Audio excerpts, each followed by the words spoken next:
Hola, buenas noches. Nosotros somos el grupo 3 y vamos a cerrar el curso. Entonces, sí. Bueno, entonces yo creo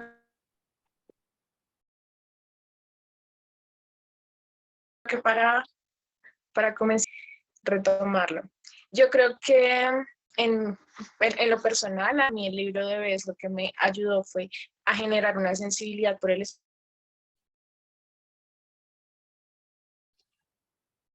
espacio que antes, pues yo personalmente no lo aplicaba, yo era como muy a desarrollar el proyecto a partir de criterios como ya preestablecidos, pero nunca me había tomado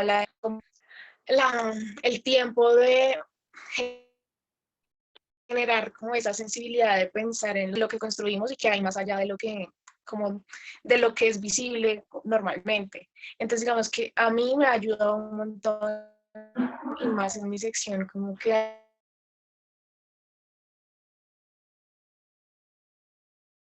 hay un interés por profundizar en cuanto a la sensibilidad del lugar de las personas que lo habitan y determinar el uso, límites que le da a la persona que utiliza el lugar, que es un poco, digamos que el desarrollo de mi tesis.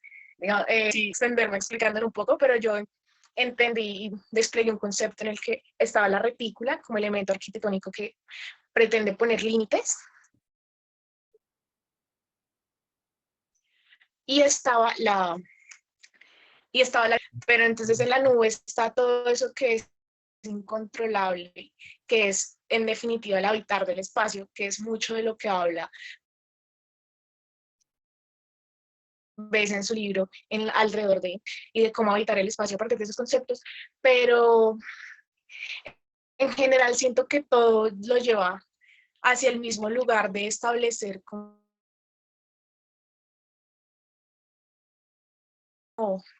modos de vida. Entonces, siento que me ayudó muchísimo para generar esa relación y para establecer lo que puedo controlar y bajo lo cual puedo interferir y qué es las otras cosas que no puedo interferir.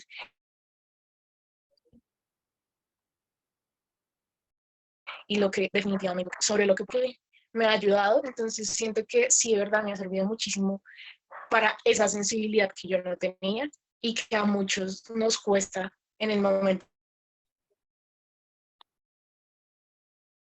de diseñar. Creo que Bueno, pues en mi caso, a mí también me ayudó muchísimo el libro de Bes, porque en mi sección estamos tratando el tema de umbrales urbanos y pues acá en el libro muy explícitamente hablan de ese concepto de cómo establecer un lugar común entre seres yuxtapuestos y cómo esa cercanía, o sea, a pesar de las separaciones, se pueden establecer relaciones mediante un elemento, ¿sí? Que es como esos umbrales que son espacios de transición, que no están ni adentro, que no están ni afuera, que no son privados ni son públicos, pero que se consideran umbrales y que generan un montón de relaciones muy importantes, como las que comentaba, ¿no? Como de cómo podemos llegar a relacionar mediante la arquitectura dos cosas que están separadas.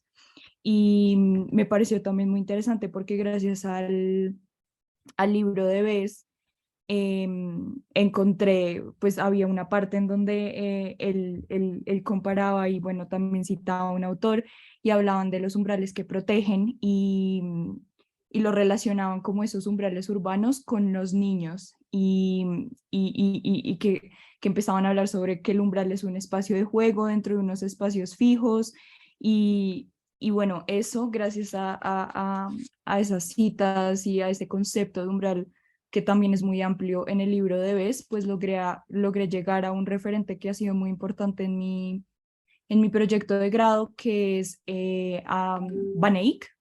Y bueno, pues realmente pues me ayudó muchísimo a poder desarrollar ese discurso y también poder llegar a un referente clave para el desarrollo de mi tesis. Y por último, digamos, pues yo creo que escuchándolas, la verdad siento que todo lo que ustedes dicen de cierta forma ha influenciado mucho mi tesis, particularmente el tema del juego y como pues lo describes, yo diría que Tal vez lo que más me influenció sigue siendo cómo abre ese el libro. El primer capítulo parece fantástico. La frase en la que habla de habitar realmente es trazar líneas sobre una geografía. Yo siento que mi proyecto, pues, que es una torre, está muy vinculada a un sistema paisajístico y a la forma de entender, digamos, el hábitat humano, no como un evento aislado de la geografía, sino como parte misma de la geografía, como una parte esencial de la geografía. Y eso se me hace súper interesante. Y por otro lado, el tema de la memoria, que a mí me encantó. O sea, me encantó el capítulo de la memoria que estamos transcribiendo, eh, porque yo estoy trabajando en unas ruinas. Y, digamos, entender, bueno, tanto memoria como direcciones, entender las ruinas como simultáneamente un elemento de rememoración y de búsqueda como de una identidad mediante la proximidad y mediante las direcciones, se me hace un tema muy interesante. Yo creo que eso me llevó mucho de eso. También el artista Nil Sudo, eh, que ya lo hemos comentado varias veces en clase, siento que es bastante central al momento de yo proyectar y de yo proponer proyecto. Me gusta mucho, digamos, como la idea de la casa y del habitar, de cierta forma, como un protegerse, un resguardarse, pero también me acuerda también a la idea de Hugo Mujica, que me ha influenciado, digamos, al momento de proyectar esa idea como de lanzarse y como de que el hombre tiene que estar constantemente como en este límite o en este umbral entre como lo seguro y lo protegido, como lo desconocido. Y de cierta forma, la arquitectura siento que encapsula un poco esa idea como de estar entre lo seguro, pero también como proyectar como hacia cosas nuevas. Entonces creo que esas son como las principales reflexiones que me llevo del libro. Entonces, creo que con esto concluimos el curso. Muchas gracias.